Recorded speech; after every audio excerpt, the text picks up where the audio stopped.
Warning, this podcast contains heavy spoilers for not just one movie, but entire franchises. We highly recommend going and watching these movies before listening to us as a companion piece that stitches all the timelines into one creepy, crime-ridden story. There will be no more spoiler warnings. We do not break character. After this, there is no turning back. You've been warned. Hit the music. You are talking about the nonsensical ravings of a lunatic mind. It's alive! It's alive! It's alive! It's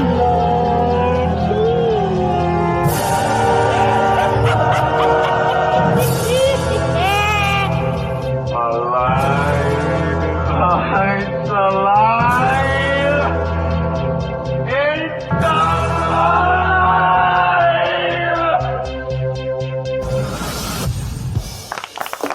Hello and welcome to It's Alive podcast. This is a true crime, paranormal, interstellar podcast covering unbelievable stories that sound like they're ripped straight from the pages of a Hollywood script. I am your host, the outlaw Dr. HR Smoking Scene THC, and with me as always is my very own Scream Queen, the perfect combination of beauty and braids, the brightest smoking scene in the heart, expert of guts and gore, the gorgeous, the sexy Amy Rose. Hi. So, I've been thinking all week and I've come to the conclusion that of all the cannibal killers throughout time, Fuad would probably be the one whose food I'd be willing to try it first. Like, gun to my head, he seems like the most qualified. Okay. Sawyer's way too unhygienic.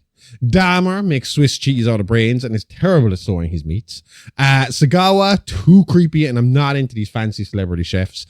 I mean, like, say what you want about Fuad Ramses, but I heard that guy could cook. If you say so. I mean, he definitely added an international flair to his meals, which is the perfect jumping point because last week we left Fuad as his first attempt at the ancient blood feast was foiled by Officer Roland Faith and the Paris Police Prefecture, leaving Fuad to escape and flee back to Miami, abandoning his family in European crime spree, only to pick right back up where he left off in the Sunshine State. I love how the Paris police call themselves perfect. No. We are perfect. Prefects, like prefects in school, no? I don't know. French people, I can take them or leave them. That's racist. So, yeah, they're fucking nice of them, isn't it? Just to leave the two of them dealing with the whole I know, shit. right? Because as it stood, they looked complicit in the whole fucking thing. I mean, they're there happily eating up the fucking meal when the cops Faith come and in. Penny. Louise and Penny. Louise and Penny. Why did I think Faith? Fathy is the cop yeah. who foiled Yes. Fuad. Yes. And I mean, like, I suppose in this day and age, modern time, younger people will be looking at us and saying, this is ridiculous. You can't just leave country and pick up your serial killing in another country. Everyone's going to know it's going to be all over the web at the time. But this is the 60s. We didn't have they didn't have the web back then. I wasn't there till the 80s, 87, man. And I can't even remember the 80s, so it's more 90s for me. But I mean, Yeah. it was easier for you to just leave the area and get away with it. I mean, this guy didn't even have to fucking leave country. He could have just went to another part of France and lived a good portion of his life before he got caught. Yeah, like, you know, yeah. It wasn't as complicated. Once you got out of the general area and maybe made a few alterations, like grew a beard or changed your hair or something like that, and then changed your name, you get away with it. Yeah. Was it is it John List, the guy that killed his whole family and then moved and was missing for 18 years before he was caught? Oh my God. Am I right about him? We've spoken about him before. What are you oh my godding about? I don't remember him, if I'm being very honest. You don't? Mm-mm. Yeah, John List. So he Oh, I do remember his picture. he basically, remember, he married a woman who had been married to a soldier, and the soldier died. And then when she married him, she already had gonorrhea or something like that, or syphilis, some bad STD from her last marriage. So she was going a bit, probably syphilis if she was going a bit. Yeah, sure. And he kind of just put up with it. But he was extremely religious, and he kind of held the kids kind of to a high standard. Like, they were very sheltered and all this kind of stuff. But like, the kids leading up to the murder were telling other adults outside the houses, like, our dad is about to fucking do something really fucked up to us. We know he's about to do something really fucked up to us. You need to come help us. But he was in so much debt because he had a really big house and he wasn't making a lot of money. And eventually he decided to murder the whole family and start anew. So he killed his wife, killed his mother, or mother-in-law, can't remember. I think it was his mother. She had a little apartment in the house. Okay. Killed the two of them before the kids came home. And then as they came home from school, he started killing them. And he left the bodies in the house. And then he just left. Yikes. And they found the bodies eventually. And couldn't find him for a very, very long time. He was missing for 18 years. He was still in America. He had just moved location. And what got him caught was they revisited the crime on one of these TV cop shows like America's Most Wanted or something like that. And a neighbor he's a friend of his new wife's, saw it and was like, I know that fucking man. That's him. And then she called in the tip and they eventually arrested him. But he was missing for, I think it was 18 years, I believe. I could be mistaken though on the length. It was definitely a very long period of time. I might be wrong on the 18 years because I was watching stuff about the Irish mob last week. And that could have been 18 Whitey years Bulger ago. was definitely on the run for 18 years before he got caught. Okay. So I might Could be Whitey, could be John. But no, John was gone for a good long fucking time. Right? Yeah. So it's not that hard, especially when he moved continent. Like there is no quick way to tell people what's going on. Yeah. And then you're moving to a continent where the cops are at odds from district to district. Do you know? I mean, to put it into Irish terms, the Tralee cops aren't going to tell the Killarney cops what information they fucking have. Do you know? Oh, does it work like that and here then as well? going to a county state where, well, I'm just talking if you were in America. State-wise, then you'd have like, New York isn't going to tell New Jersey what they have. Their neighbours are not going to tell each other what they have because they know that if their stats are up, they get more funding. Okay. And so they hold back constantly from each other. And there's no such thing as like a computer database that's sending all this information around where you can just be like, I got a fingerprint, type it into the database. This guy was arrested across the country or this guy was arrested across the world. Like, you actually actively have to go looking for this stuff and hope that the other side will be cooperative with you. Yeah, yeah. So him getting up and getting the fuck out of there just meant no. If he had never killed it again in America, he probably would have just skated until the internet got fucking big. Yeah. True crime fucking podcast would have came out and this guy would have been like, oh, shit. Yeah, well, this is 1963, so we're still at least 30 years away from the internet, our real kind of forensics. So in the confusion of blood and body parts left behind by Fuad, and with only the blurred, drugged mind of his wife and daughter to go by, it took quite some time to work out whether Fuad was alive or dead. Was he in the mess of gore and viscera, or was he, as the police suspected, the perpetrator of this murderous meal? No, this kind of all revolved around Officer Fatty's kind of theory of things. Because he had stayed close to the family because he'd gotten close with Penny, as we said in the last episode. And he was the one that actually had a little bit of suspicion on Fuad. And because he was just a uni-cop, a uniformed police officer, the higher-ups aren't going to listen. So let alone do you have issues with trying to get information from one district to another, you also have like this fucking hierarchy within your own district where the guys who have been on the beat a bit longer or detectives now feel like they know more than fucking the guys underneath, so they're not going to bother listening to this guy. It's like, what the fuck do you know? You're only a uniform cop. Go back and fucking write some tickets and leave us alone, They want to go out and do this. And I mean, obviously he was validated when they found the whole fucking mess and shit that was there. Yeah. But as you said, then there's gore and viscera and body parts all over the place. You have 7-8 missing people at this point that they know now can link to this guy because they have all the body parts. But how are you going to know who's what? You don't have DNA. You got to hope you're going to get a few fingers fucking out of this, a few hairs out of this, a few, maybe tattooed fucking body parts off of this that might influence your scars or something that might just say, Animal okay, this hair. belongs to this person, this belongs to that person. And it took them a long time to figure out whose was what. And like you said, it didn't help that Louise and Penny were drugged throughout the whole fucking thing. No. So whereas they were there committing a crime when they were found, like we said last week, they had been drugged by, was it Devil's Breath? Is that what we said? Devil's Breath. And that makes you more influential. People will do as they're told when they're on that drug, and your inhibitions are way fucking down, and you're hungry, so they're eating, they're doing as they're fucking told. So when questioned about the whole scenario, Penny is, she's just like, look, all I can really remember is my dad made me a meal and we were there and we were eating the meal. And the next thing I remember, I waking up in hospital. Mm-hmm. Louise's was similar, but obviously Louise could give a bit more insight into how we got there because she had suspicion as they were getting there. Because as we pointed out last week, she was questioned by the police and she lied, about Fuad being with her when one of these crimes was taking place. She knew that he had stopped taking his medication for at least a day or two. And from what she said, just before the whole blood feast thing took off, she had actually went to check his medication and realized he had been put sugar pills inside in his medication thing that looked similar to his own pills, so she wouldn't be suspicious.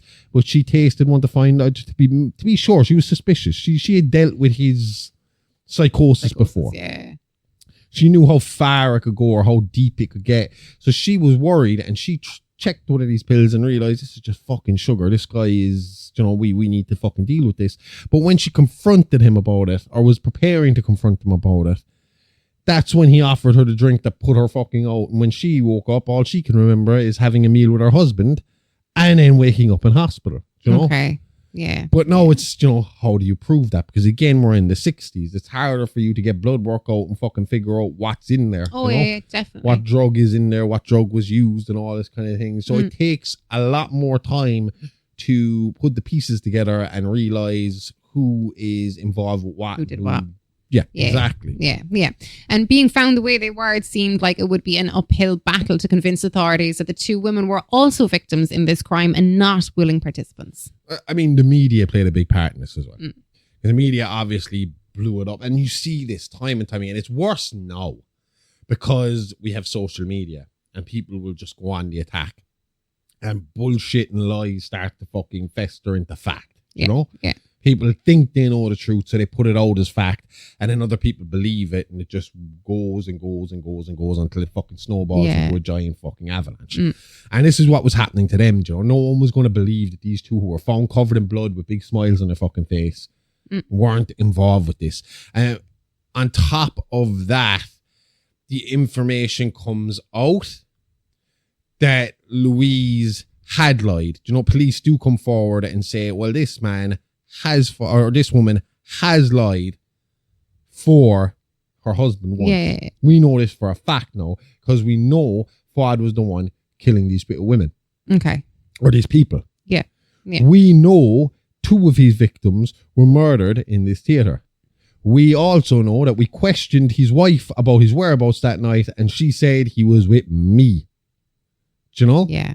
And now she's been found taking part in the blood feast. It doesn't really look good for Louise in this scenario. It looks like there's a problem here. But again, as we pointed out, Officer Fatih had a thing for Penny. He was already in a thing with her, and he was able to kind of speak up for her in the sense of, well, I was spending a lot of time with this girl. So as this crime was taking place, she would have been with me a lot. Okay. So it's unlikely she's involved here. Yeah. Louise, on the other hand, she lied to my face. I can't really speak up for her. So arrest her. Exactly. Yeah. So Penny does get out and gets away to, gets kind of, she's not a suspect anymore. Not a major suspect anymore. But Louise, on the other hand, she's detained. She's got to try and prove her fucking innocence. I mean, the thing that was holding Penny up for a while was that it was her friends, her social circle, that made up the blood feast. So there was, it was kind of hypothesized through the media that she was luring the friends to Fuad. Okay. That she was the bait. And he come in and swoop down and get him. Because to be fair, we said it ourselves last week, it was a weird move that the day after the theatre murders, she went on her first date with the police officer. Yeah, you know? Definitely. As if she was trying to keep him. Seems like a setup.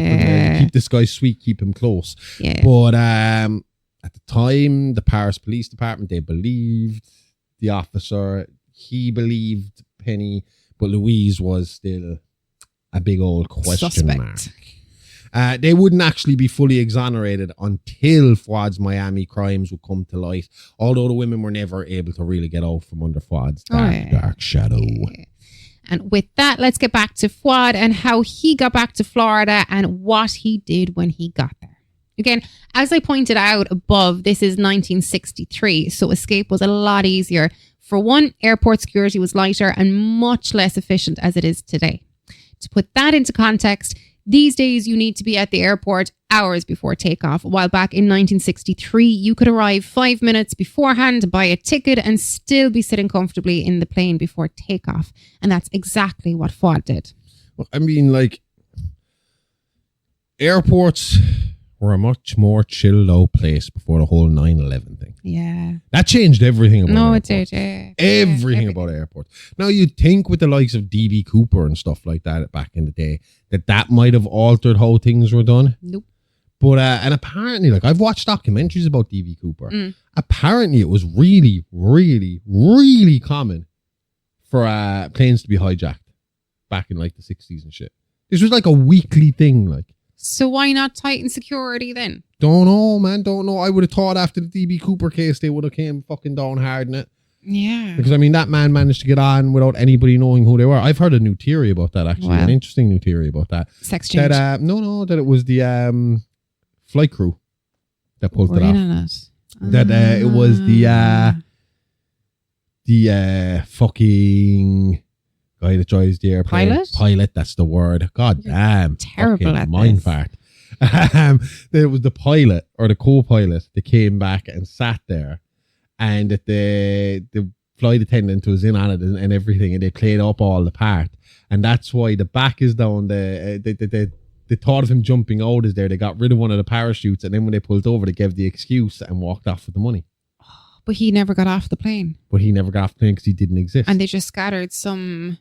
I have no idea. I think there was suppose banknotes that does kind of hurt. There's a story, all right. There was a little kid that found banknotes on the beach decades later. Decades later, like buried in the sand kind of thing. I hope he got away.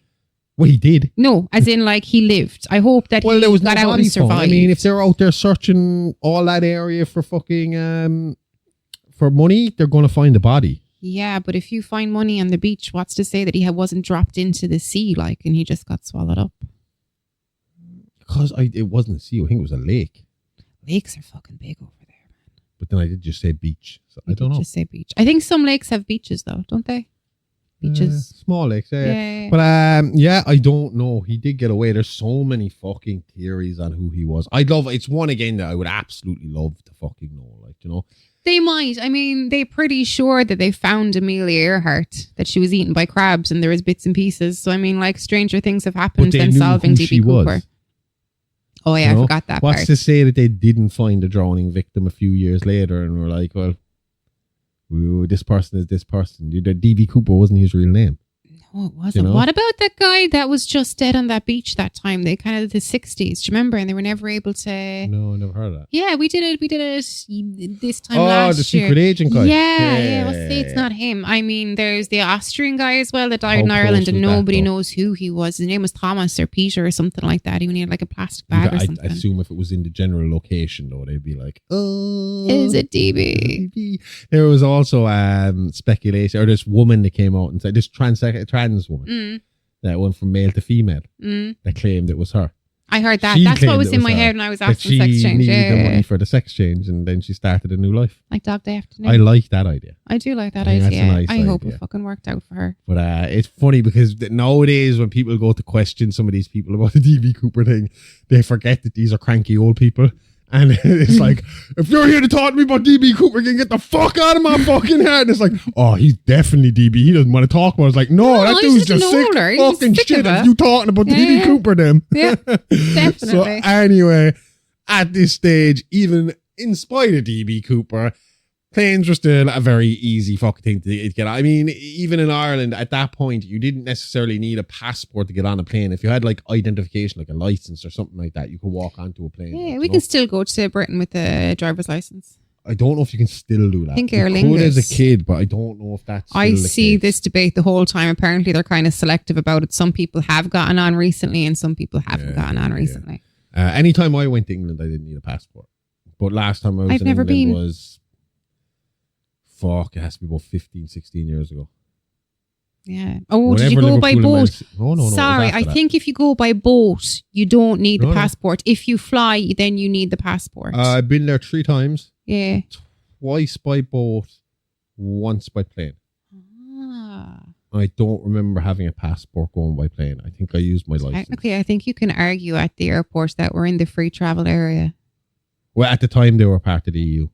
Yeah, but as in free travel, it was an agreement between Britain and Ireland. No idea. Ah. But nowadays, they got to fucking give you a whole exam with the rubber glove up the butt and everything before they let you get on a plane. And you know, if we want to go into the north of Ireland, do we have to show our ID at the border? I've never been in the north of Ireland. Neither have I. So I have no idea. I must ask. No idea. So you'd think that with the state of mind Fuad was in when he was in Paris, that he may be unprepared for a quick escape, but that wasn't the case. The night before the first attempted blood feast, Fuad had emptied the family and business accounts, and while that didn't amount to a lot of riches, it left Fuad with enough to open a small deli. Fuad's exotic deli and catering service. See, do you think he took that money out to be prepared if things went bad? Or do you think that he was thinking, because like in his mind, I'm not 100% sure if he was bringing Ishtar to him or if he was going to Ishtar, or if he thought they were both going to a different plane, do you know? Because like, I mean, was he bringing money so that he could start a new life with her? Maybe it was all angles. I mean, like, if you realize that what you're doing is a very, very terrible and heinous crime, you're going to have a backup in case it does go wrong. He was in love with Ishtar. Like he was obviously planning to leave Louise unless he thought buy her a little house, provide king for her, queen, and then Louise was going to be his concubine or something. I don't know. Louise should have told him to get. She deserves better. Better. So, obviously, this new deli is just a fucking front. Oh, yeah. A new blood feast. I mean, he'd seen this work in France with his diner, so he's going to try and do something similar. But a diner obviously takes a lot of effort, a lot of paperwork, a lot of fucking paper trail.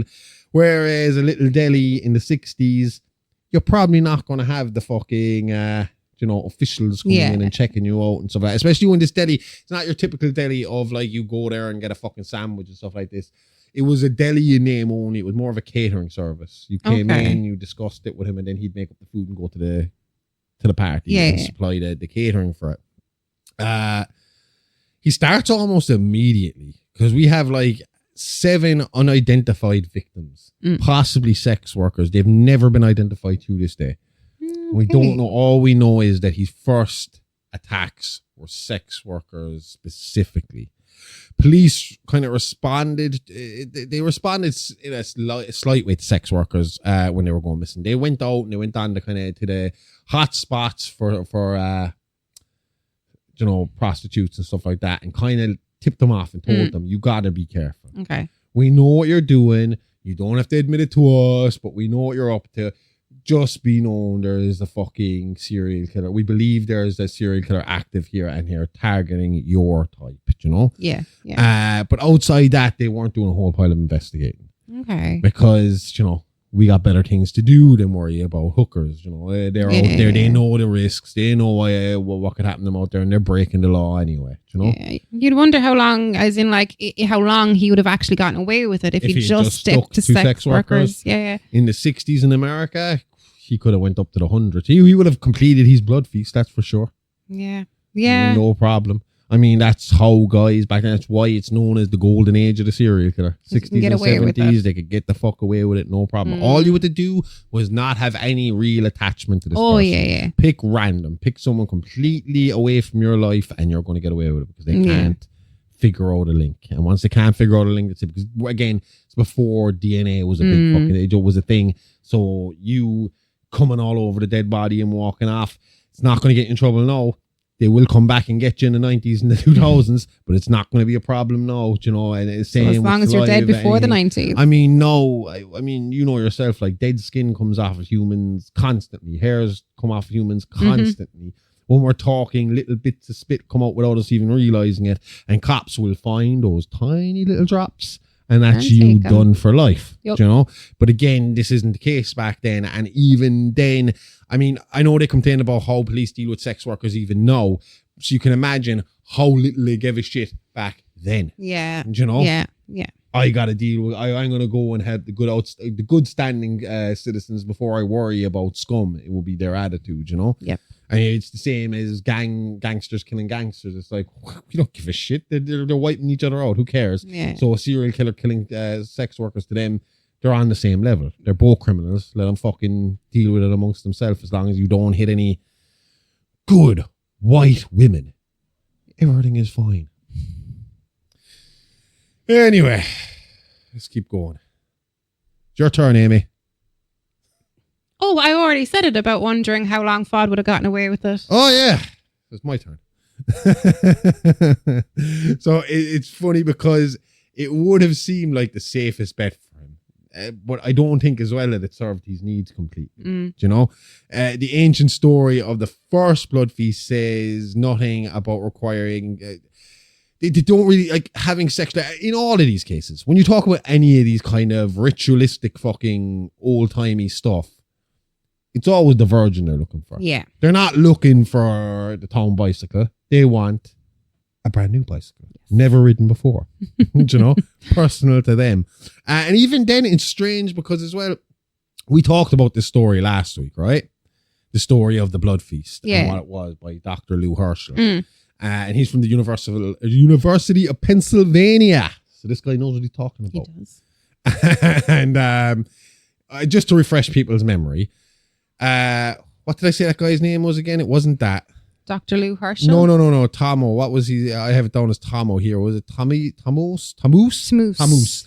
So Tammuz was a guy who had a thing for Ishtar. But Ishtar had a very high standard. You had to do something to show her you loved her. So Tammuz went out and he killed 7 children, wasn't it? 7 boys and 7 girls or something along those lines, and made a giant feast which he fed to the children's families without them knowing. And then because of what he had done, Ishtar saw it as a great sacrifice and took him as a lover.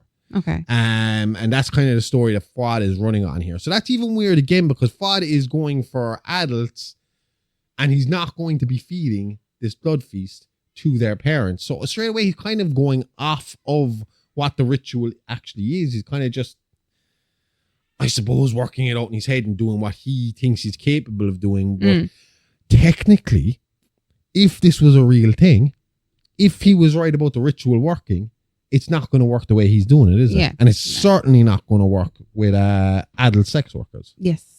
So we got to see what happens. Yeah. Well, it seems like Fuad agrees with you because from what I can tell, the sex workers who opened his killing spree were just warm-ups and followed a slightly different motivation. In most cases, they seemed to be quick kills with small appendages like fingers, teeth even, and sometimes only hair being taken from the murder scene. Well, he might have taken some teats too. But after 7 days and 7 murders in the red light districts of Paris, Fuad switched things up and looked to be well on his way to collecting new ingredients for his second attempt to wake Ishtar with a blood feast. So again, like we said, the police response wasn't exactly fucking urgent.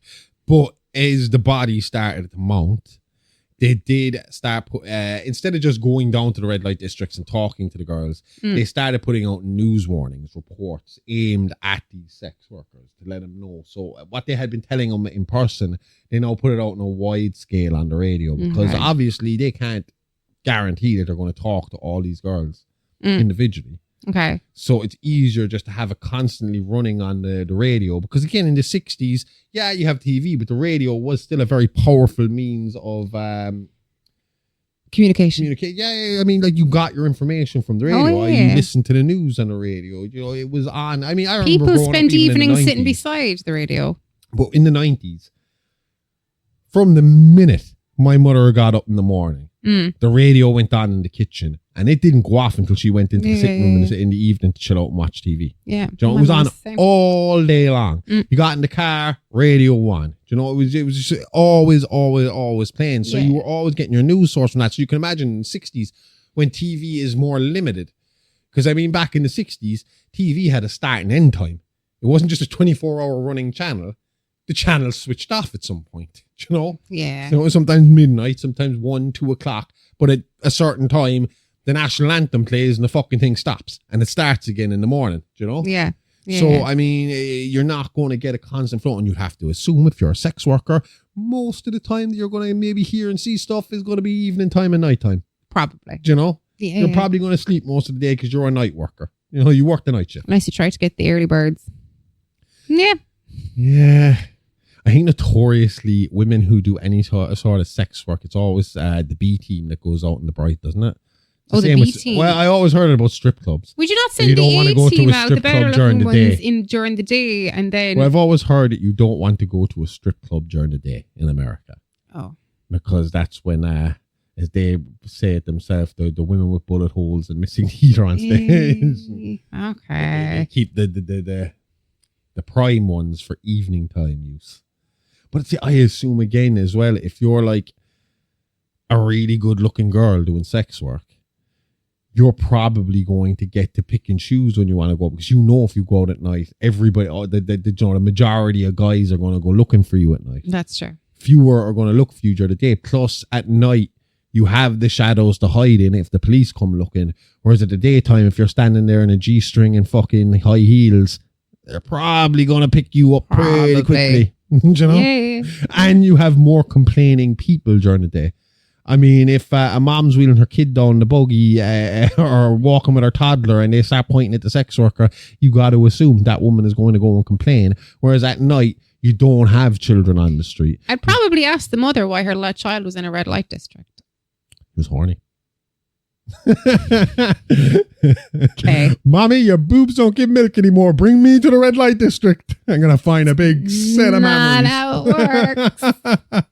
The radio messages were all well and good, but if you weren't a sex worker, it was a message that you would ignore. Just like Patricia Tracy, the first, for lack of better words, regular girl to end up on Fuad's disgusting shopping list. Yeah, and this is kind of the first case of him as well, breaking into the home to get her.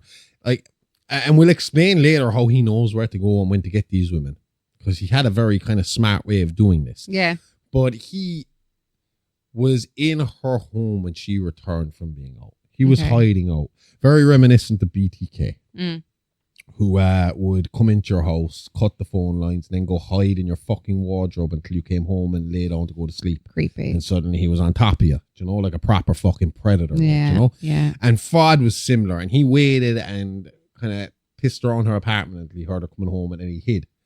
And Patricia decided to go take a bath, and that's when he's jumped on her. Because you're very vulnerable in the bath. Because even if someone comes bursting in the door, you try and jump up out of a fucking bat, you're going to slip and slide a fair fucking bit before you can get your hands and stuff. So in this case, he gruesomely murdered the woman and took an eye and a leg. For his feet. Chopped her fucking leg off from the knee down.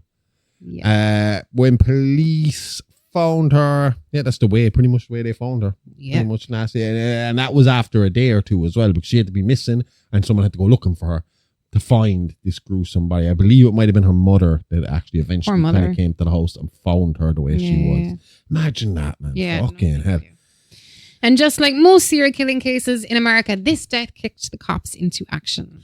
Yeah, well, they had this attitude forever now. The way they see it is, if you're out hooking, like I said earlier, if you're out hooking, then you know the dangers. And in most cases, you're probably on the bottom rung of society.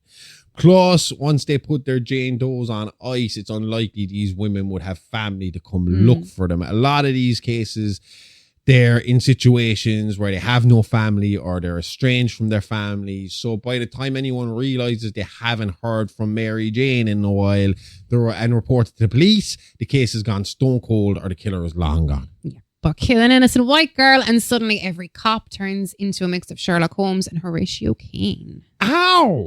Yeah. Yeah, so safe to say the investigation was in full swing. But Fuad wasn't feeling the heat just yet, with no one on the force knowing a thing about his European killing spree. The murder of Patricia Tracy was a gruesome one, but with no witnesses and no fingerprints, the seemingly motiveless crime was extremely difficult to investigate.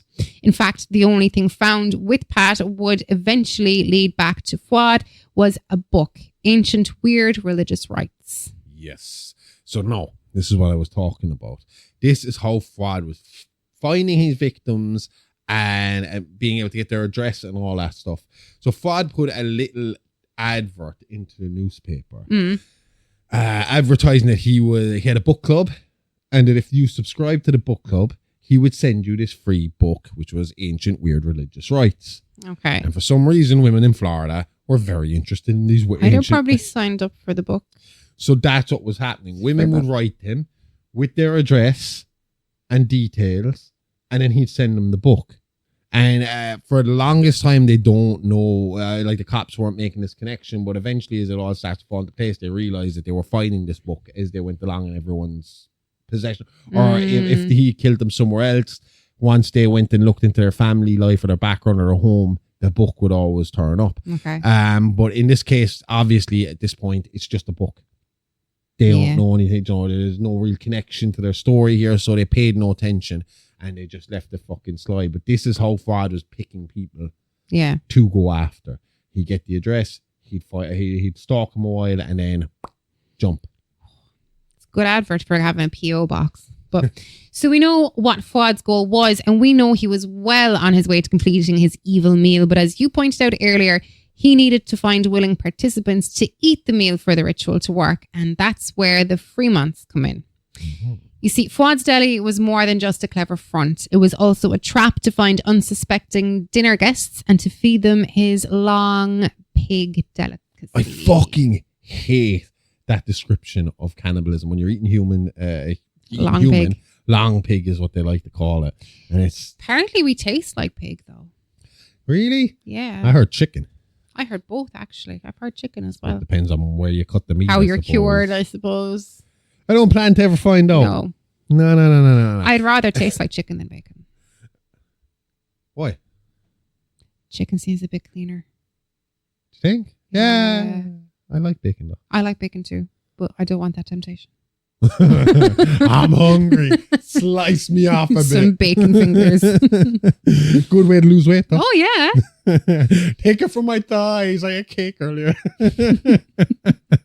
So Dorothy Fremont is from the upper society. She's I can't remember what her particular job or what her husband's job was, but he was a businessman. He made a lot of fucking money and they lived a very nice life. They had a big house, pool, lived the high society, had big parties and stuff like that. And that's why she was coming to Fuad. She wanted to throw Suzette, her daughter, a big ass birthday party. Okay. A special birthday party. And I think it might have been as well because she was working really hard in her studies, which happened to be Egyptian studies. So that falls really into, I mean, you can see why Fuad would hear something like that. Because obviously she gave Fuad all these details about the party to prepare for the party. And when it was brought up that her daughter was in Egyptian studies, he was like, well, I have a fucking meal for you, lady. This meal hasn't been served in 5,000 years. Liar. Fucking liar. You served it only over in France a couple of months ago. But it didn't work. So he served it. They ate some of it. It happened. But he claimed it hadn't happened in 5,000 years. And he was going to make this perfect this perfect Egyptian delicacy for the Fremont party, which Dorothy was delighted with because, you know, these upper society people, there's nothing they like better than something that's exclusive, something just for them, something no one else has. It's tried in 5,000 years. Yeah, we're going to have a meal that hasn't been cooked in 5,000 years. Well, maybe there's a reason they haven't cooked it in 5,000 years. Maybe it tastes like shit. You know? Awful metallic bloody taste off of this. So the date was set for the blood feast. He knew now when he had to be ready for it, which meant he was going to just fucking push this shit into real fucking overdrive. And he decided to tell this to his new statue of Ishtar. So he did believe that Ishtar was coming to him, so if he had a statue. I don't know. See, this is something we missed last week, something I actually forgot to mention last week. What? Another thing that drew Officer Fatih to Fuad was the fact that he worked in the museum Le Homme. Yeah. They had a robbery one of the nights. But he got knocked out, didn't he? No? Yeah. And it was an Egyptian fucking statue that was robbed. And he believed that was Ishtar. Yeah. You know, in his mind, that was Ishtar. I don't actually think they had a statue of Ishtar in this fucking museum at all. So he obviously just grabbed the first Egyptian thing that he could see. that he could see. But this time it was a little more fucking rough. Because like we said, Fuad only has a certain amount of money here. He's after rushing his way over here. He's trying in a rush job to get this second blood feast going because, I mean, look, I suppose he's getting impatient. He went through a lot of trouble in France. Now he's got to do it again here. This time it was just a mannequin he found in a dumpster at the back of a clothing store that he had painted some war paint on and put some fucking Egyptian style clothes on. A for effort though, I suppose. That was it. That's all he really had this time. Now, with a feast date in sight, Fuad decided that he needed to kick it into high gear, and with only one name currently on his book mailing list, Fuad made his way to the address of Astrid Olsen. But he arrived just in time to see Astrid leave for a night out with her boyfriend David Friedman. With Astrid out for the night and not wanting the night to go to waste, Fuad decided to do some hunting, targeting Miami Beach late that night. This place was a popular party and hookup spot for teens and 20, people in their early 20s. There's a lot of like beach parties at this place. I mean, look, come here. If we lived on the fucking beach in our late teens, early 20s, we'd have been partying on the beach every fucking Miami. The heat's going to be fucking gorgeous. So you're going to be happy out there. No, saying that Florida is known for being a bit of a fucking nutcase area and a killer breeding ground. So, I mean, maybe I would have been dodgy about being there that late at night on my own. Yeah. But she wasn't on her own. She was there with her boyfriend, Tony Coutier. And this is Marcy Martin we're talking about. Marcy Martin. Okay. So, according to Tony, they were getting a bit hot and heavy on the beach. And after a party, they had left the party a bit further down the beach and they were up there and they were getting a bit hot and heavy. Doing their kissing and petting and then petting, hanky panky. Yeah, they're hunka-munka. They were getting there. They were getting to the hunka-munka. Slowly but surely. But they were interrupted by Tony didn't actually see the man that interrupted because Tony was on top. And he was somebody got knocked out. Yeah, he got a belt to the head to start everything off. And he said when he woke up, he found Marcy lying next to him, headless with part of her brain removed. Or not headless, hairless. Scalped with a part of her hair. Where did you think her brain was stored? yeah, Miami people, they're shit at biology. no, scalped with a part of her brain removed. Oh. So her hair and her brain were missing. Nice. Or part of her brain was missing. He was supposed to be fucking inconsolable when the cops arrived. Like fucking snot rolling down his nose, fucking hyperventilating, barely able to get any information out. But they were able to kind of put it together throughout the sobs and figure out. I mean, apparently there was cops trying to hold him up. Like he kept getting weak and falling over with the... Yeah, it wasn't able that well. Come here. He loved the girl. And he woke up and saw that. Regardless if you loved or hated the person, if you woke up and saw the person you had been talking to 5 minutes ago suddenly with no hair and a bit of their brain sticking out, I'd probably be hyperventilating too. Instinctively, my first reaction would be I see them and then I check my own. It's all there. Oh, shit. But yeah. Not a good night for Tony. Definitely not a good night for Mars. Oh, but no. This is murder number 9 on the blocks. You got the 7 unidentified, and you just the second identifiable murder. Exactly. Now that's a hell of a night's work, right? Yeah. But murdering, scalping, and removing the brain seems like you'd be pretty tired after that, but not Fuad. Knowing he was now in a time crunch and having finished the first murder in record time with plenty of night left, he decided to go back to the flat of Astrid Olsen and wait. So instead of missing out and finding a replacement for Marcy Martin, he just went back to score the second body. So 2 bodies in one night kind of thing for him here. Yep. And this one would be particularly nasty. Astrid and David were out particularly late that night, not arriving home until the early hours of the morning. David said that he left Astrid at her door and then made his way to his own flat at the other end of the complex. Astrid was found the next morning dead from having her tongue ripped out by the stem. Same thing he did to Lilienschwarz in Paris. The tongue must have been an important part of the ritual. Oh, I'd say so. You know? Yeah. For him to go that deep both times and to pull it out from so fucking far back and to take it, and for it to be the only thing he took in both fucking crimes, it had to be significant. Yeah. Yeah, and it sounds really disgusting. In the case of Lilo Strauss, we know he literally ripped her tongue out with his teeth. But in the case of Marcy Martin, it appeared he had stuck his fingers down her throat and ripped the tongue out while the girl struggled for her life. And she would end up expiring from drowning on her own blood. Sorry, I said Marcy. That was Astrid. Oh, yeah. I always hear that. It sounds terrible. The idea of fucking gargling and I don't choking on your own fucking blood. Yeah. You know, it's fucking terrible. It would have been polite and just turn her blood. onto her side. Yeah, nice guy would have done that. Nice guy would have done it. But he had just ripped her fucking tongue out, so I don't think he's a very nice guy. The cops in charge of this investigation were Captain Frank Hall and Detective Pete Thornton. They were at a loss with the supposedly motiveless crime. In fact, it wasn't until the parents of Marcy Martin came in to talk to Detective Thornton that the police got even an inkling of their first clue. You see, her mother told police the only new thing in Marcy's life was a book club she joined through a mailing list found in a local newspaper advertisement. Ooh. Seemed like nothing at the time, but when a copy of Ancient Weird Religious Rites was found at the home of Astrid Olsen, just like Patricia Tracy, Thornton started to make the link. Yep. But before he could get too deep into his new clue, another attack occurred, this time in broad daylight. Only thing is, this time the victim survived. Survived, but unlikely to recover.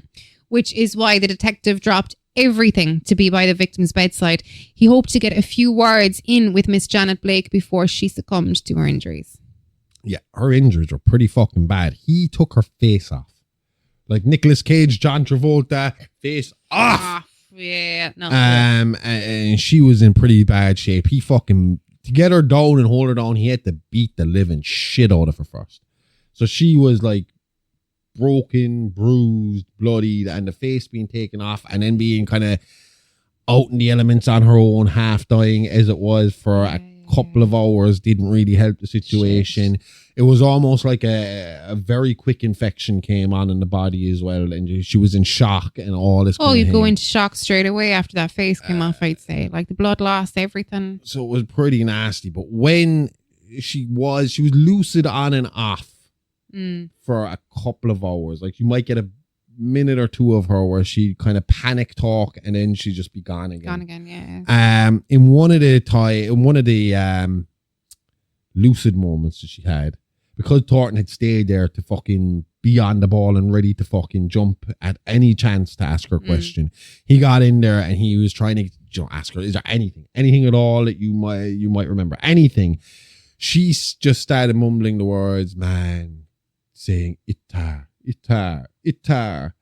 And then she passed out again. And I think after that time, she passed out and she didn't come back. I mean to laugh. She sounds like what's her name's character in on Mad TV? Lois's voice. Oh, do you know she does the Japanese woman? Yeah. And she's like, the man. You look like a man. He look like a man. Yeah, anyway. So, we might as well add in here as well, which is so fucking weird that these two stories are so fucking similar in a sense. While Penny had been starting a relationship with Officer Fatih, in Paris. Calling him Faith. Well, the letters are just I know, yeah. Detective Thornton happened to be in a relationship with Suzette, whose party was going to be the blood feast. Oh my God. He had met her because he had also had an interest in history. And he was doing a part-time history class in the same college that Suzette was going to. And Suzette had a big interest, like we said, in Egyptian studies, so he would discuss Egyptian studies with her. And to him, Ishtar sounded kind of Egyptian as well, so he did start to get a little suspicious and start linking that in, because on top of that, the books are being found about ancient rites and all this kind of ancient religious rites and stuff like that. So, I mean, he is starting to get there slowly but fucking surely. Yeah. And not being able to shake the notion that he'd heard the name Ishtar before and convinced it had some Egyptian connection, Detective Thornton decided to consult his course lecturer, Dr. Al Flanders. He listened to the detective's case and the witness statements and came to the conclusion that what the girl actually heard was Ishtar, not Ishtar, and he recommended talking to a Mr. Fuad Ramses. Stupid fucking Flanders. Getting everybody fucking caught. Dr. Flanders said he had met Fuad recently and that Fuad introduced him to a book he was circulating for a book club by the name of Ancient Weird Religious Rites. So, connection made. Yes. Right there. Any good cop will be able to fucking figure this one out from this point. Mm-hmm. I mean, same book is at the homes of all recent non-sex worker victims. Yes. Thornton looked into similar crimes around the country and he eventually was told by another cop who had an interest in true crime and stories around the world about similar crimes that had taken place in Paris, France very recently. Yes. So then Thornton went through the mind-numbingly painful fucking process, especially back in that time, of trying to get on to the French authorities, trying to find the right cops that were investigating the case and then trying to find out what they knew and have them send that information over to them. Yes. Now, he was lucky this time because the cops were still dealing with the whole Penny and fucking Louise issue and they really needed to get Fuad fucking arrested so that they could extradite him back after he had been dealt with in America and basically figure out the whole fucking mess over there. And I think it was going to be easier for them to figure out the mess and to prosecute him once they could prove he was doing the exact same shit over here, minus his wife and thing, especially if he went along and drugged maybe Suzette and her fucking mother and guess there, because you'd have to assume that before he served the food, he was going to have to fucking alter their fucking reality a little bit. Definitely. Yeah. Like, they might be stupid enough to take a few bites, but after a few bites, you're going to be like, this kind of looks like a hand. You know? Or was he going to have it in like a stew? So I don't know. I just, well, I don't know, but all I'm saying is you're still going to have enough there to connect him to everything and maybe put a bit more clarity on the parasite things. So the detectives in charge of the case were more than happy to help out Thornton with his investigation to see if they had found where he had gone, because they had a fair idea that like he had left the country. So this was just confirmed. All right, we know where the fucker is now.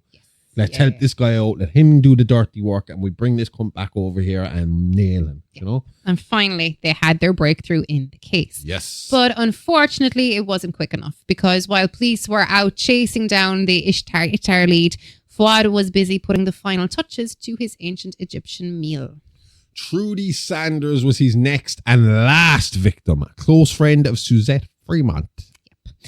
Trudy, under the suggestion of Suzette, had written to Fuad for her own copy of Ancient Weird Religious Rites. Little did she know that signing up for his mailing list would also see her end up high on Fuad's hit list. So Fuad called Trudy's home phone number and learned that she was staying with Suzette. That afternoon, Fuad went to stake out the Fremont residence with hopes of kidnapping Trudy from the grounds. When he got there, he found Suzette, Trudy and Sandra Sinclair lounging around the Fremont pool. Fuad is believed to have been on the land watching the girls for a number of hours, waiting for his time to strike. After a few hours of lazing around the pool, the girls went their separate ways to prepare for Suzette's party. As Trudy left the grounds of the home, Fuad jumped out, thumping her in the head, just hard enough to knock her out, making for an easier and quieter escape. That scares me about serial killers.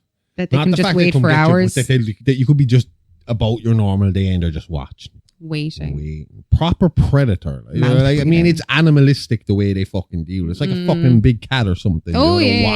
Sneak eater. And they know how to blend in as well, you know? Now, only Fuad and Trudy know the full extent of the pain and torture subjected to this girl on this day. And with both of them dead, we can only speculate to the degree of misery Fuad brought down on this woman. What we do know is she was taken back to his deli and tied to like an X-frame, most commonly found in BDSM dungeons, like the one we have downstairs in the basement. Yeah, along with the A-frame. Once securely tied to the frame, it's believed that Fuad revived the girl before starting a savage beating, using a thick whip to lash the skin from the bone on her back, making sure to place plenty of buckets underneath the dying woman in order to collect her blood, the last ingredient of his concoction for Ishtar. Once the blood was added to the broth, Fuad packed his tools for Suzette's party. The blood feast was now almost complete. All the necessary ingredients were at hand, and all that was left was a sacrifice to the Egyptian gods. a spot specially reserved for the birthday girl, Suzette. Meanwhile, Detective Thornton had ID'd his man and was on his way to Fuad's deli with a team of police and a search warrant. How the fuck did he think he was going to get away with murdering the birthday girl and then having the party afterwards?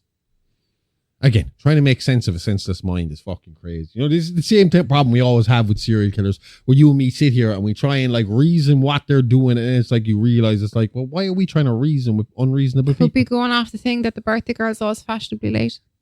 Okay. Start the party. So obviously, when they get to his deli, they find a fucking wealth of evidence. Yeah. They know for 100% fact, no fucking doubt about it, this is the Fuad Ramses from the Paris attacks. This is the man that is killing the people in Miami. They know it. They have the bodies. They have the weapons. They have the blood. They have the statue to Ishtar. They have the books. They have everything. This guy is dead to rights. The only thing they don't got is Fuad fucking Ramses, because he ain't there.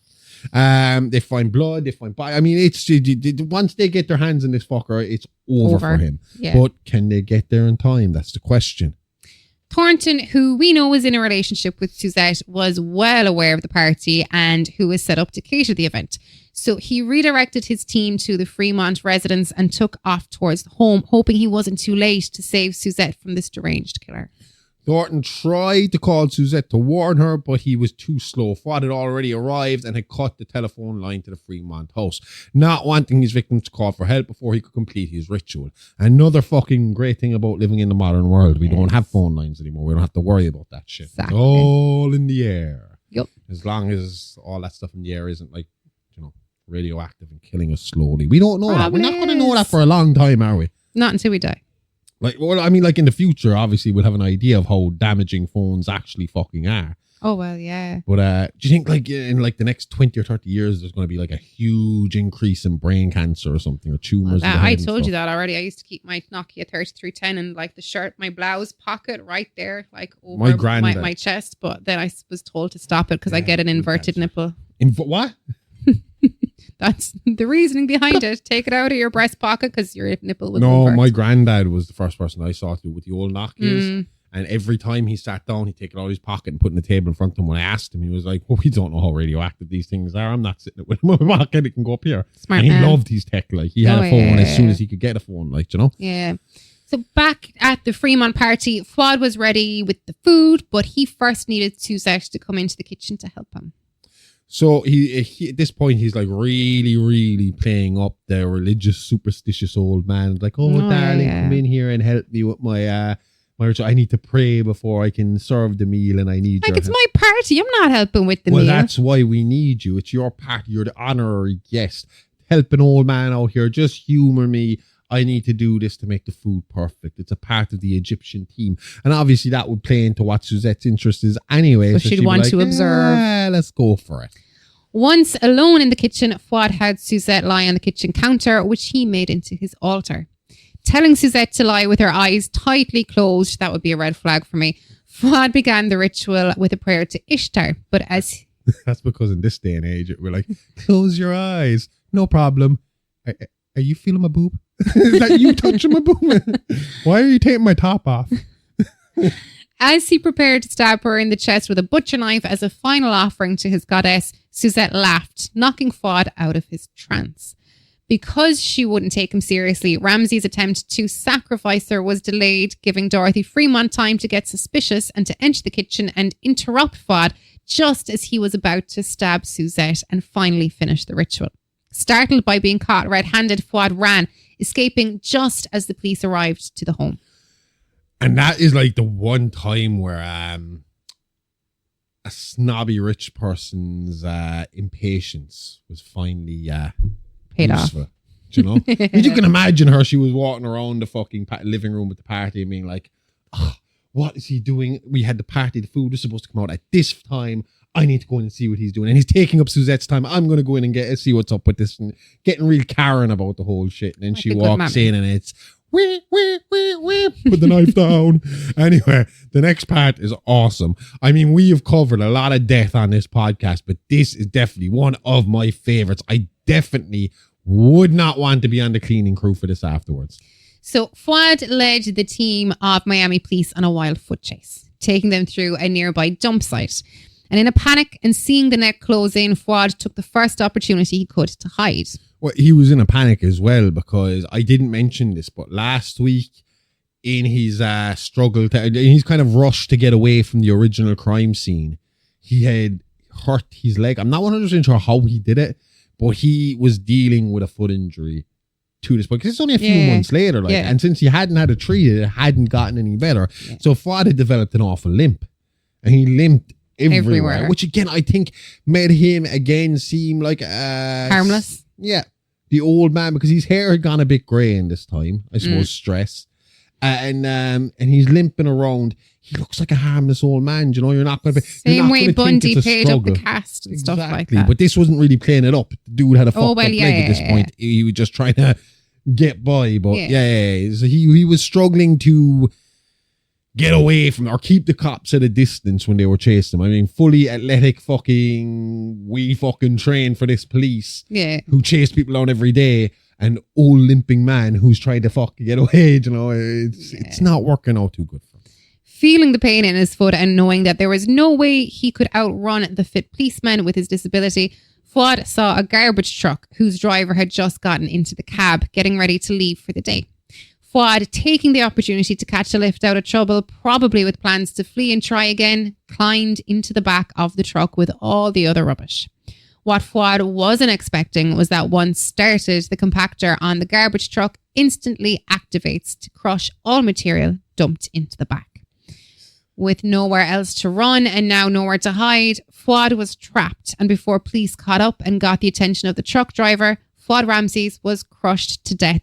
His reign of terror over and his blood feast cancelled. See? Gruesome as fuck. It is a huge fear of mine. Oh my, I've seen not it even so many times. One of them is just being compacted. No. I haven't seen the Star Wars when they're in the garbage fucking thing as well, and it's coming at him. Or Godfather of Harlem, that stuck with me for a few days. When he was in the car. Yeah. Oh, I don't like car those crusher. deaths. I hate the idea of that. But I'm fair, at least it'll be over quick. You know, depends how fast the compactor is. Because this isn't even the first time. But you have the fear of it though. With those this isn't even the first time we've talked about this on this show. And we talked about Charles Lee Ray.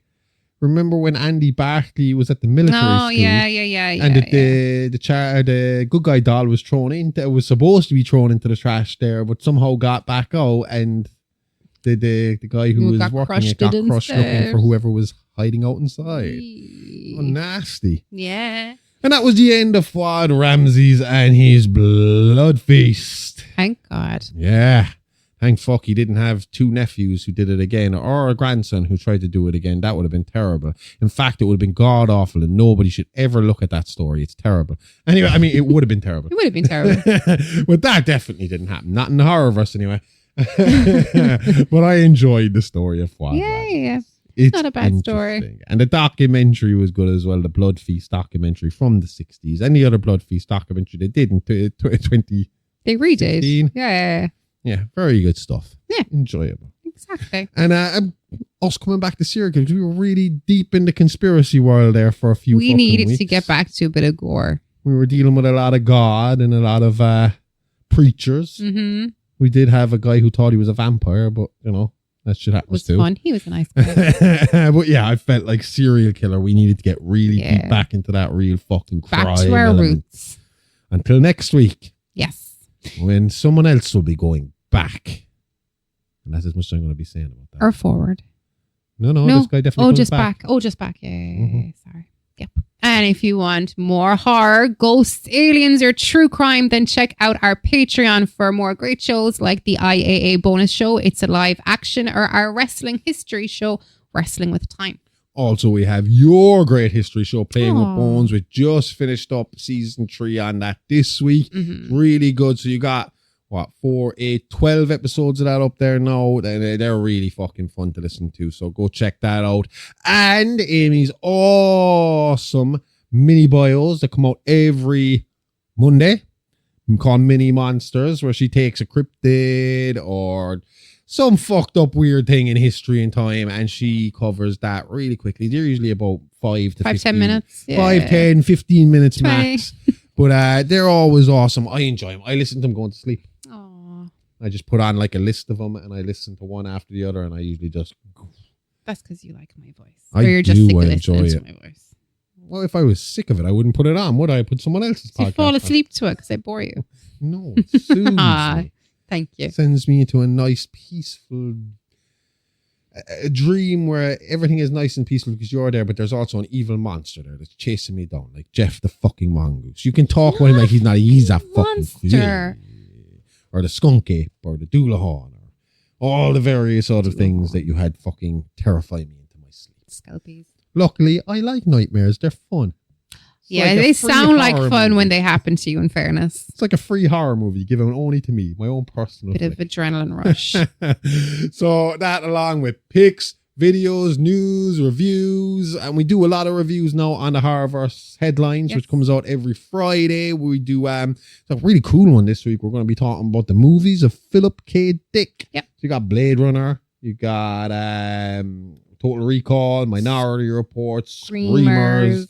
And we talk about them and kind of get into where there are horror elements in the idea of dystopian future sci-fi. Not being movies. able to trust your mind. Not being able to trust your mind, not being able to trust your government, not even being able to trust your AI or your tech or anything. Everybody has let you down. Don't trust anyone except I for us. feel like he was screaming that through his books. That seems like a good way to just sum up all his stories. So all that is now available at patreon.com/the Horrorverse Network, and it's only $5 a month with a 7-day free trial for all new subscribers. Also, if you don't want to subscribe, you don't want to make an account, I give you free shit up there all the time. You can listen to Mini Monsters. You can listen to this show or watch this show free of charge. You can watch the Horrorverse headlines or listen to the Horrorverse headlines free of charge every week on our Patreon feed, or you can listen to them on Spotify or any good podcast provider. Go check it out now. We'll be back next week with more tales from the Horrorverse. See you all next time. Same Alive time, same Horrorverse channel. K. Love ya. Bye-bye. I really love you. Bye-bye.